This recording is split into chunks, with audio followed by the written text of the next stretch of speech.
Hello. It's 10:30 in the morning, Saturday, September 18th. And I'm making this video because one of my subscribers messaged me and said, "Are you all right? You've been quiet." And so I did make another video one night when I had energy and I made a fire. I just haven't posted yet. So I'm okay and I'm not okay. So, those of you who have subscribed for a while know about when I was in West Virginia and I lost my Subaru to mold, and then I came to Montana on the train and stayed with my friend, and that was just a temporary situation.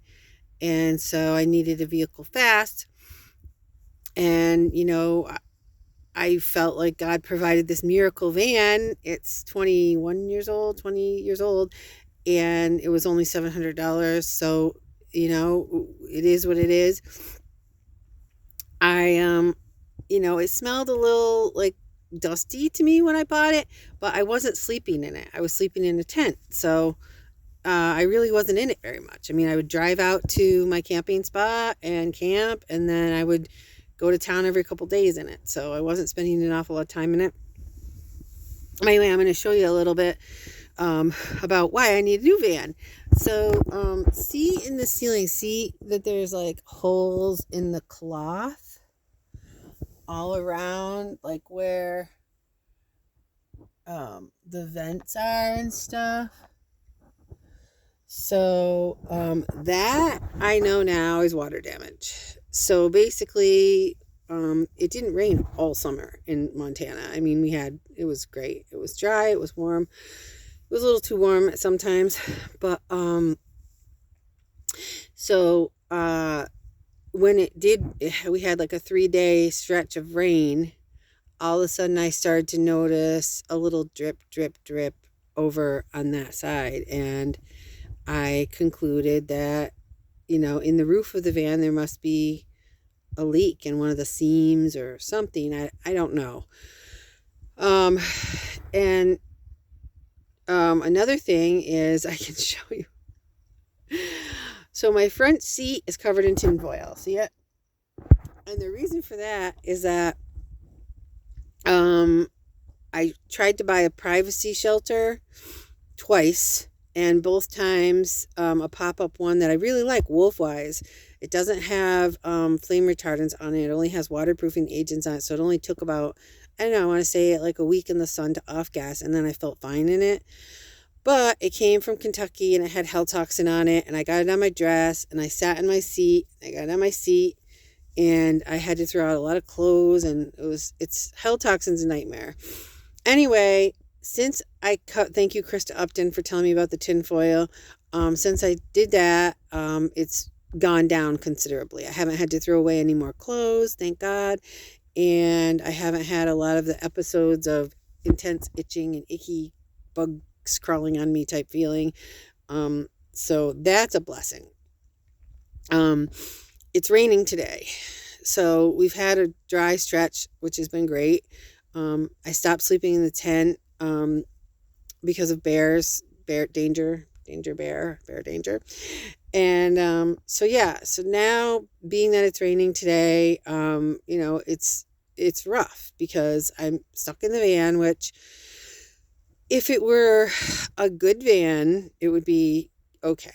However, I will say this: even though this van does have mold and hill toxin, it's still better than being in my Saatchi Buttress house. So I don't know what strand or strain of mold is in this van, but whatever it is, it's not Saatchi, because if it was, I would be completely incapacitated. I wouldn't be able to string a sentence together. I have a lot going on right now. I have a disability review that I don't know, I might have to go back to New York for. I hope I don't, because that would be awfully far for me to go, and I just don't know how I would manage it.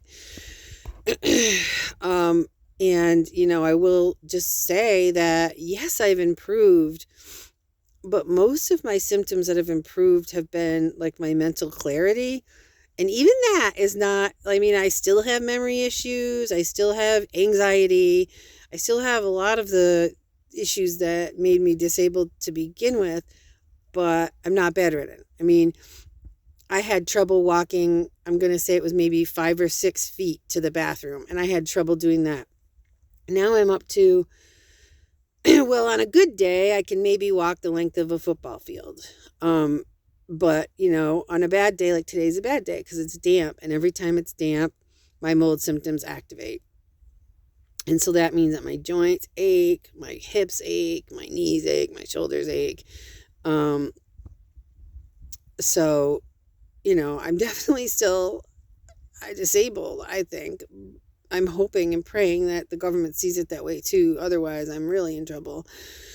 So anyway, I just wanted to show you. So right now, everything I own is in the van, except what I'm going to show you here. So this is what I do on rainy days. I put the hatch up, and it creates like a little covering.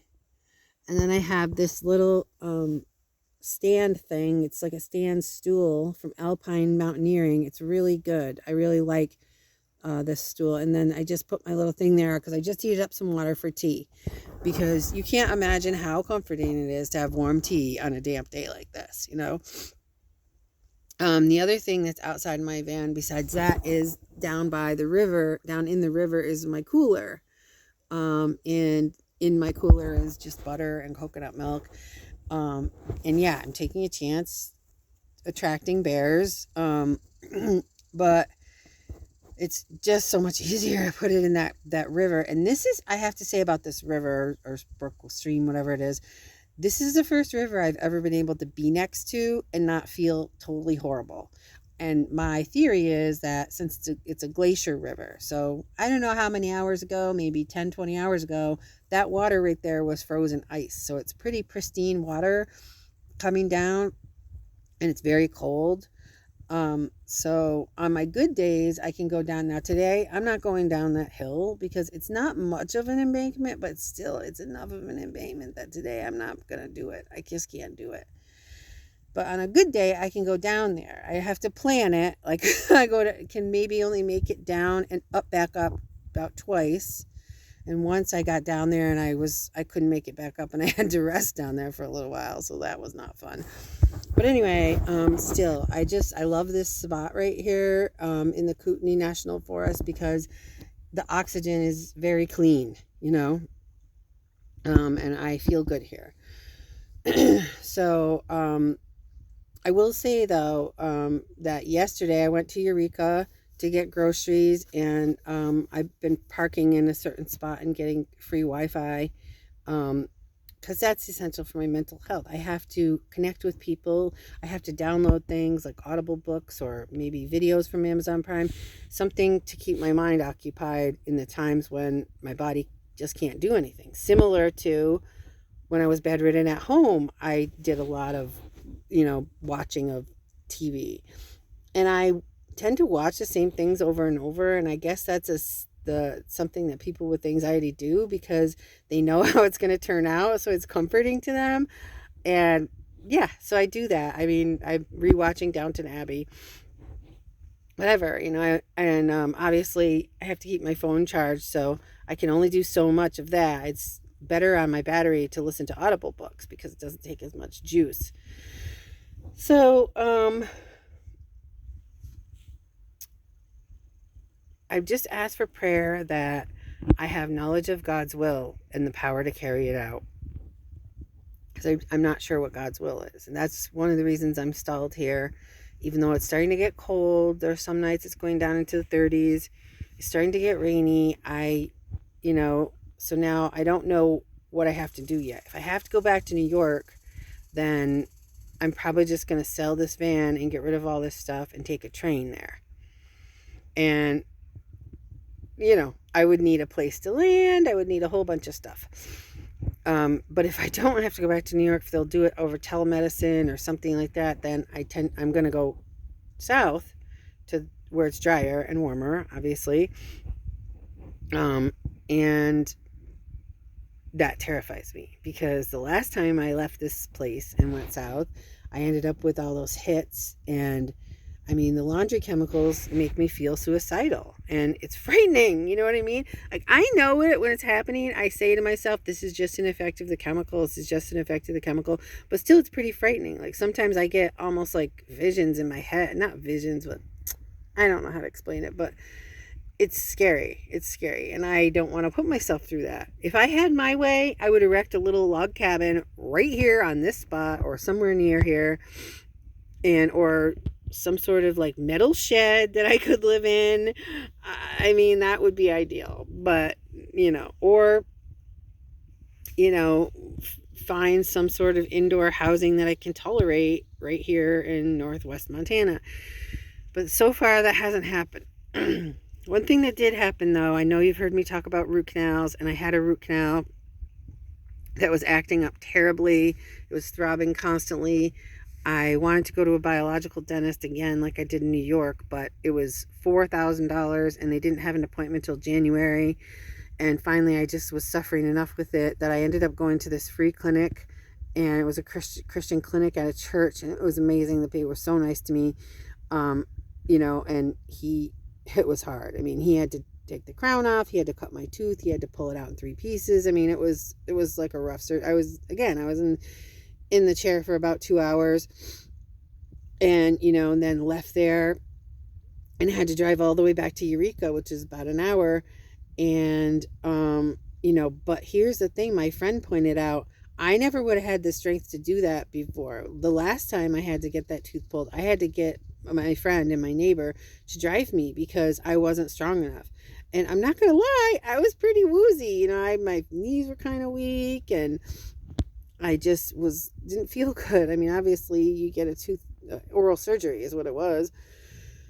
So, I've had to take Tylenol a couple times, which I hate doing, but I mean, it hurt a lot. So it's still not all the way better. It's still swollen. It still aches. Even right now it's aching. At night I've had to take Tylenol because I can't sleep because it's still pounding. But so I know I need to rest and recuperate from that surgery before I can travel anywhere, so I'm stuck here in the rain for a couple days. Plus, the diverticulitis has been acting up too. So that's tough, I had to do 3 days of liquids, and that is not fun I have no energy, like literally no energy. And now I'm on soft food. So, I don't know if I might have to go back to liquids for another couple days. That's the way that I've learned to manage my diverticulitis, is this program called the Pain-Free Foods Diet.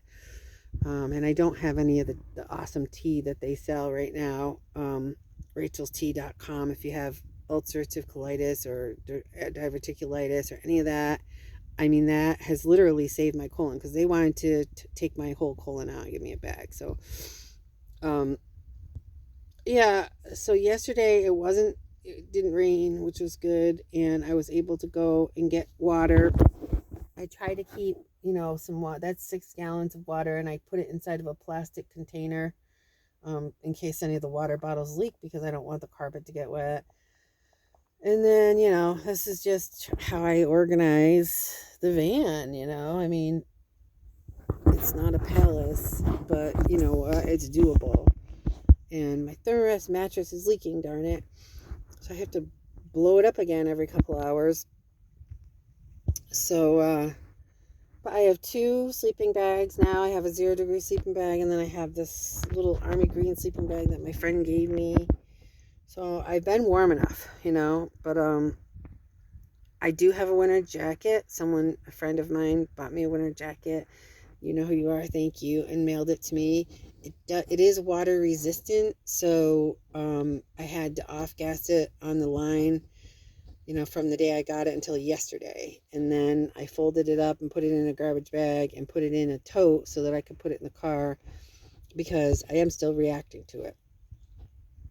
But, I'll just have to keep off-gassing it for a while until the waterproofing agents go down, or my sensitivity goes down, or whatever.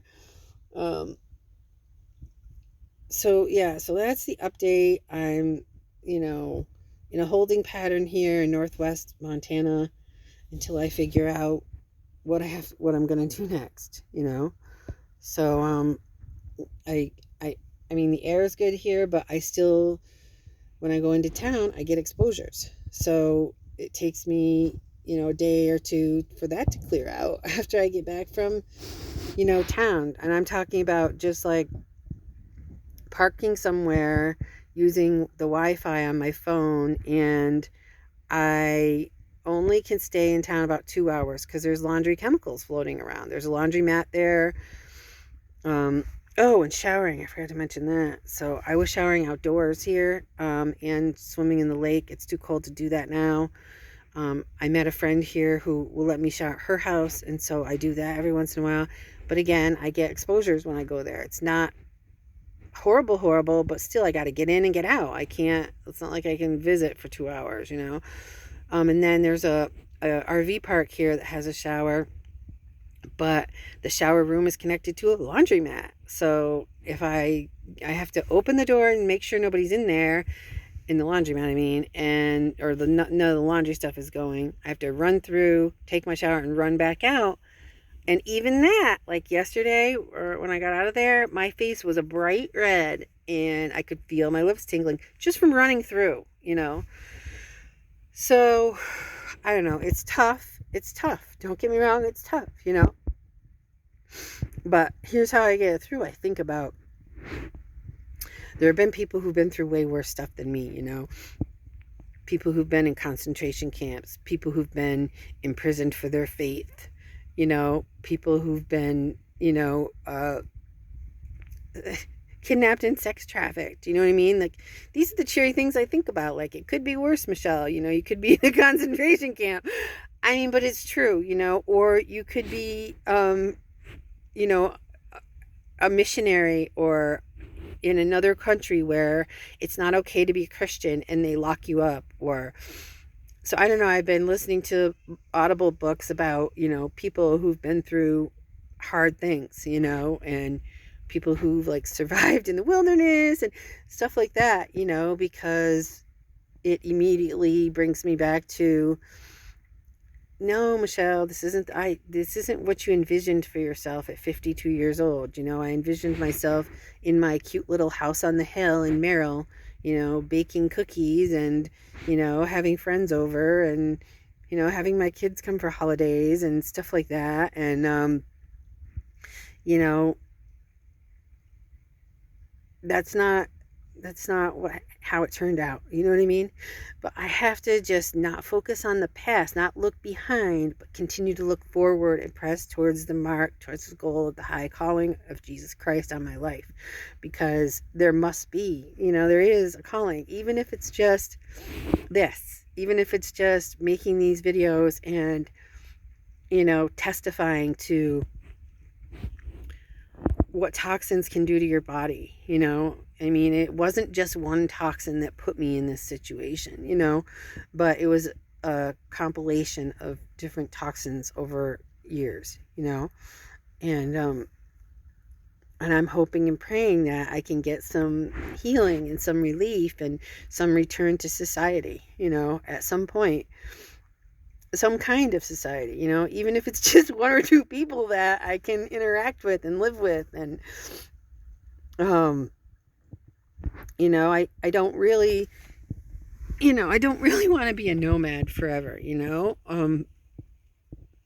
but right now I can't see the road ahead. I've been saying this Thomas Merton prayer. I can't see the road ahead. I'm just trying to do God's will. I don't really know what it is, but I know what it's not, I know that it's not a life of sin, which includes, sex, drugs, and rock and roll, the old Michelle, So that's what's been going on. And I appreciate your prayers. I really believe that, when I got that message from her, I started crying because I thought, wow. 'Cause sometimes I wonder out here, like, oh, does anybody care about me? Blah, blah, blah. I'll be tempted to get into self-pity. But I appreciate it. I do. I appreciate everybody who watches, everybody who shares this, everybody who educates. I still, in my heart of hearts, want to organize. Like, I want to organize all of us with MCS and mold illness and whatever, all of these illnesses that aren't recognized. You know what I mean? And I mean, think about it. They, for, 10, 20, I'm not sure how long, said that smoking didn't cause cancer, right? They didn't want to admit that smoking caused cancer because they knew it was going to cost them a bunch of money. So I think it's a similar type deal with mold illness and fluoroquinolone toxic, all of that. I think eventually they're going to have to admit it. They're going to have to say yes, and they're going to have to do something to help people like me, and something besides just say that we're making it up or it's all in our heads. So, but I think we need to organize, and we need to work on that. So I've gone on long enough, but thank you very much. God bless.